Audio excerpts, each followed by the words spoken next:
ये समझ जाएं कि मैं इमरान खान एक आजाद आदमी हूं। मुझे मौत, मैं चाहता हूं अल्लाह मुझे मार दे, लेकिन मैं गुलामी नहीं कर सकता। गुलामी से बेहतर मौत है, क्योंकि ला इलाहा इल्लल्लाह, सिवाय अल्लाह के मैं किसी के सामने नहीं झुकता। मैं चाहता हूं कि मेरी फौज मजबूत और तकड़ा इदारा बने। मैं चाहता हूं हमारी सारी कौम अपनी फौज के साथ खड़ी हो, और इसलिए कि फौज भी मेरी है, मुल्क भी मेरा है, और हम अपने मुल्क में आजाद रखने के लिए हमें मजबूत फौज चाहिए।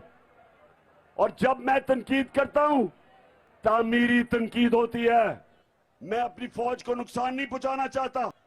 हिंदुस्तान के अंदर मीडिया में खुशियां बन रही हैं DGISI की प्रेस कॉन्फ्रेंस के बाद कि जी इमरान खान का और फौज का मुकाबला हो गया या तसादम हो गया। कोई ऐसी बात नहीं है। हम अपनी फौज के साथ खड़े हैं, लेकिन हम जब तनकीद करते हैं तामीरी तनकीद है।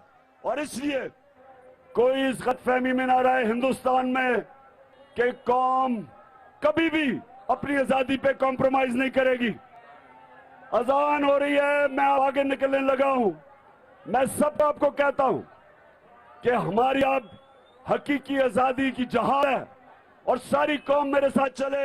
और हम तब तक नहीं रुकेंगे जब तक अपने मुल्क को हकीकी तौर पे आजाद ना कर सके। पाकिस्तान जिंदाबाद।